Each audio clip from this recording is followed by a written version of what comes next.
ciidamada Ruushka ayaa la wareegay magaalada Crimea ee bariga Ukraine. Ciidamada Ukraine ayaana isaga baxay magaalada sida uu sheegay gudoomiyaha gobolka. Crimea oo ay ku noolaayeen in ka badan 18,000 ee ka hor dagaalkii Ruushka ayaa u muuqda inay tahay magaaladii ugu horeysay ee la xaqiijiyay in ciidamada Ruushka ay la wareegeen tan iyo markii ay duulaanka cusub ku qaadeen gobolka Donbass ee bariga Ukraine. Crimea waxa ay ku hoos jirtaa gacanta ORCS oo loola jeedo Ruushka waxa ay soo galeen magaalada.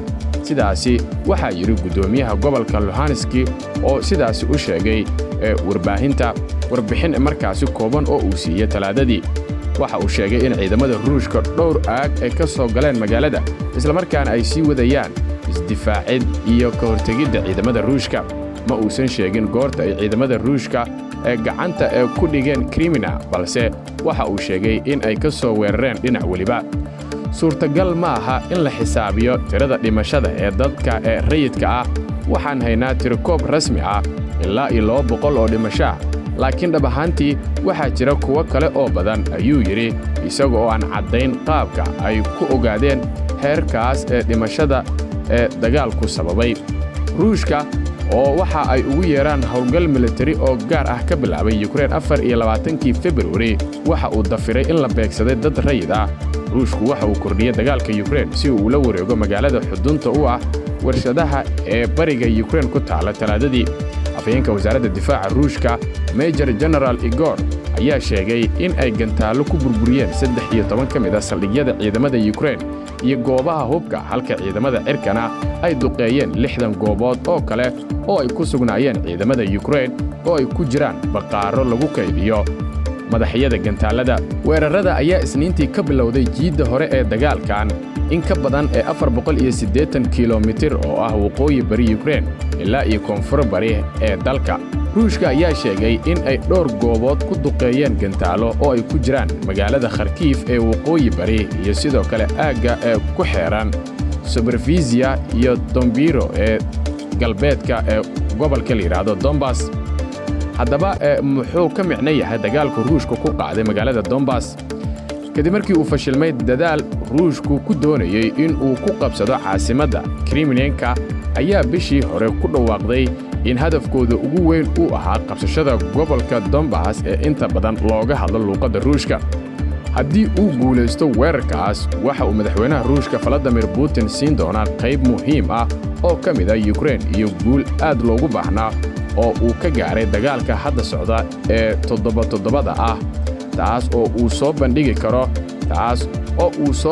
karo dadka Ruushka iyadoo ay sii kordhayaan khasaaraha iyo dhibaatooyinka dhaqaale ee ka dhashay cunaqabateynta reer galbeedka.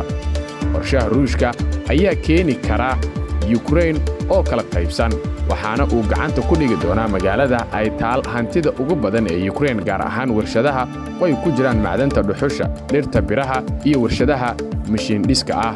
si kastaba, tallaabadii ugu dambeysay ee ay ciidamada Ruushka ku qabsadeen magaalada Crimea ayaa ciidamada Ruushka u sahlaysa in ay ku dhowaadaan magaalada kale ee la yiraahdo Kramatorsk oo ah magaalo markaas istiraatiiji ah. hooyada soo saarka dhuxusha iyo birta Donbass ayaa xudun u ahayd ololaha Ruushka uu ku doonayo in uu xasilooni darro uga abuuro Ukraine tan iyo 2014 markii Kremlinka ay adeegsatay wakiilo si ay u dhisto jamhuuriyadda dadka gooni-goosadka ah ee Luhansk iyo Donetsk.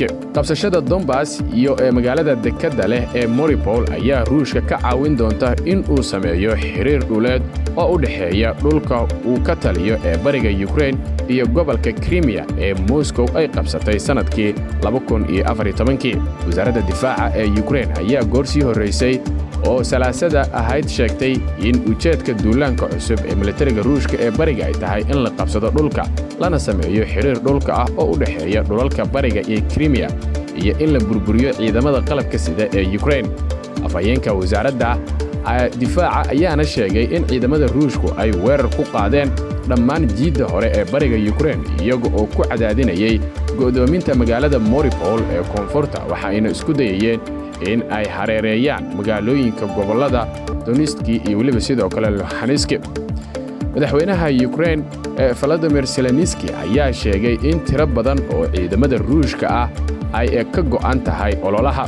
wasiirka arrimaha dibadda Ruushka Sergey Lavrov ayaa sheegay in maamulka Moscow aysan marnaba doonayn in ay beddelaan dawladda ka jirta Ukraine. Waxa uu sheegay in kaliya qorshahoodu yahay inay ka hortagaan dhibaato lagu soo wado Ruushka.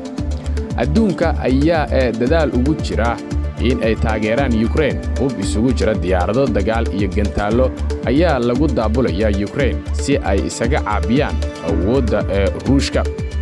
reer galbeedka ayaa cunaqabateen adag ku haya Ruushka, waxaase Moscow ka go'an inay gaarto hadafkeedii Ukraine.